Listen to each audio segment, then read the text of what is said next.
The mango tree, the wrapper covered both of them now. The ground was dusty. But it was the safest place Kelvin had known in the last 24 hours. Kelvin looked tired. His eyes were red from crying. He hadn't slept much, but he wasn't afraid anymore. Amina's soft voice and calm spirit made him feel safe. She was not like anyone he had met before. She was blind, poor, and alone. But somehow she felt strong. Amina gently touched his hair. "Are you feeling better?" she asked. Kelvin nodded. "Yes, do you know your name?" she asked kindly. "Yes, I'm Kelvin," he said. "My daddy is Chief Solar." "My mommy is Mrs. Solar." Amina's hand paused. She had heard those names before on radios from people talking on the street. "Your daddy's name is Chief Solar?" she asked again slowly. "Yes," Kelvin answered. "He has plenty money. But I got lost. I was chasing Lucky. And then I couldn't find anybody." Amina sat in silence for a moment. Her heart beat faster. She didn't want to show it, but something inside her was moving. This boy sitting beside her, the one she found near the lagoon, was not just any child.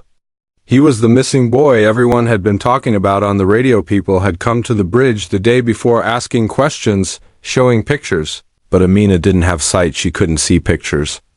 No one had told her what the boy looked like, but now she knew the truth. She had found Kelvin Solar. Still, she stayed calm. "Kelvin," she said softly, "do you know the way back home?" He shook his head. "Number, everything looked different." "I couldn't find the road." "That's okay," Amina said. "I'll help you, don't worry." Kelvin leaned against her shoulder. "Why are your eyes always looking up?"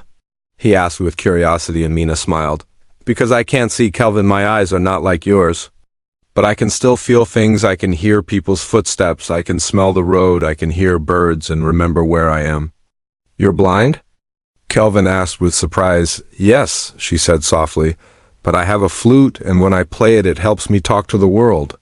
Kelvin touched the wooden flute hanging beside her. "Can you play for me now?"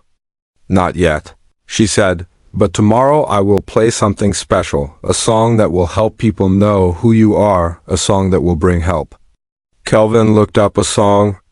"Yes," Amina nodded. "I'll sing a song about a boy named Kelvin who got lost and will sit on the street where many people pass. Someone will hear us, someone will help." Kelvin smiled for the first time in 2 days. He didn't fully understand, but he trusted her. Her voice was like warm food in the cold. She was not his mother, but she felt close. Who didn't know his face?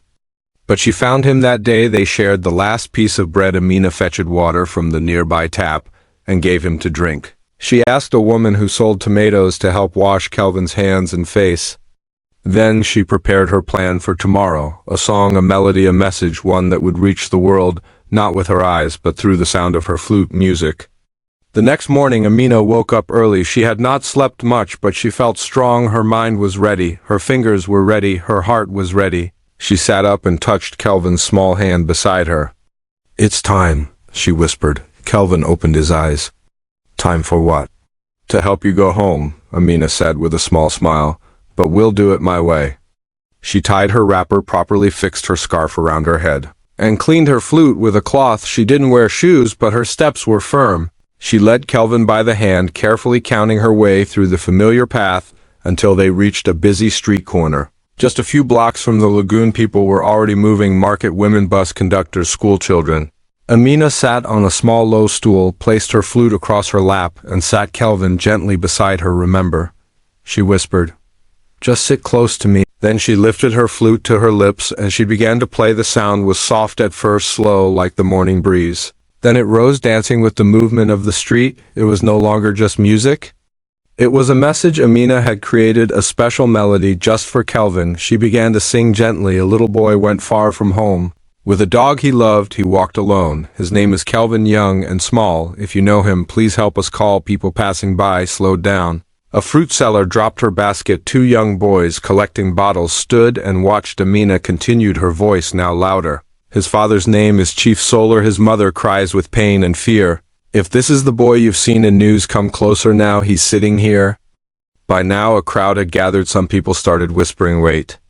Did she just say Chief Solar? This boy, he looks like the boy on Facebook." One woman took out her phone and snapped the photo. "Let me check online," she said. Another man filmed a short video and posted it with the caption, "Blind street girl sings a song about the missing boy. Is this Kelvin Solar?" Within minutes, phones began to buzz. People started sharing comments, filled the posts. This is him. Oh my God. It's Kelvin. Someone tagged Chief Solar now. A young journalist who was walking by quickly called her editor, "Sir, I found him. I think I found the boy and the girl who saved him." Just 20 minutes later, a black SUV rushed into the crowd. Doors flew open and out came Chief Solar and Mrs. Solar, their faces full of fear and hope. "Kelvin," his mother screamed. Kelvin stood up quickly. Mommy. Mrs. Solar ran to him, held him tightly, and began to cry loudly. In the street, Chief Solar knelt down and hugged his son with shaking hands. My boy, my boy." Then he turned to look at the girl sitting beside his son, the one holding the wooden flute. "And you," he whispered, "you found him." Amina nodded. "He was crying near the water. I heard him. I couldn't see him, but I found him." Tears rolled down Chief Solar's face. "Who are you?" he asked quietly. "I'm Amina," she replied. The crowd clapped, some cried, many took videos. In just hours, Amina's name was everywhere. The blind girl who saved Kelvin, her flute, her song, her voice, it had reached the world. But this was only the beginning. The story of Amina and Kelvin spread across Nigeria like fire in dry grass.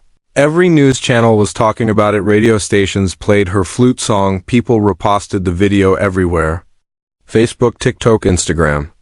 The whole country now knew the name Amina, the blind girl who saved a billionaire's son with only her ears, her heart, and her music. Chief Solar was not a man who showed emotion often, but after he held his son again, he looked into the cameras and said, "This girl saved my boy.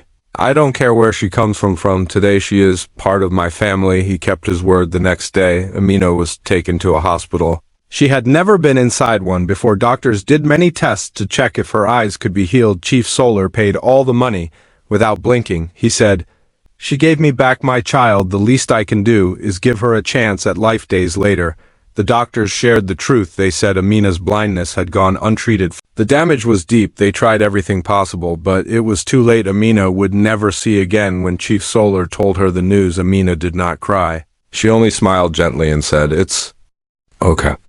I already see things in my own way." Mrs. Solar hugged her tightly.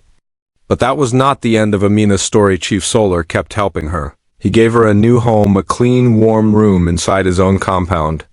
She had her own bed, her own clothes, her own mirror even, if she couldn't see it, and her own space, and most of all she had her flute. People began to invite her to perform on stage at events. Children listened as she played. She was invited to speak on television. Her first music video, a soft recording of the same song she sang about Kelvin, got millions of views. Chief Solar became her manager. But more than that, he became like a father to her. He even helped her start a small music school for street children. Kelvin never left her side. He would often sit with her under the mango tree in the compound and say, "You're my hero, Amina." One day, a journalist asked her, "Amina, what would you say to the world if you could see them?"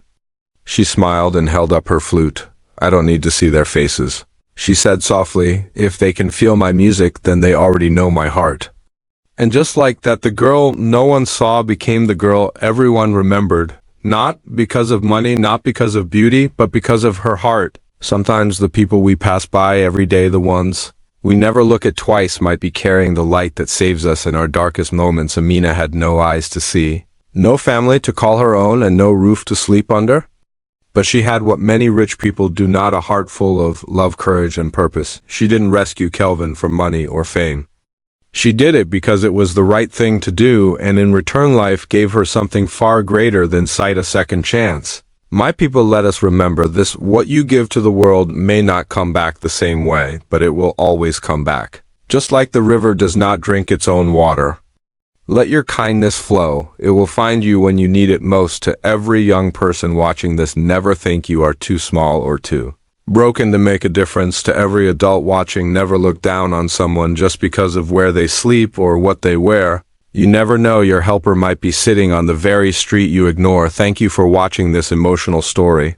If it touched your heart, please don't keep it to yourself. Like the video, comment your thoughts, share it with someone who needs encouragement. Subscribe to stay part of this storytelling family at African Tales. Forever together, we are building a world of healing, hope, and true African voices. Thank you, my people.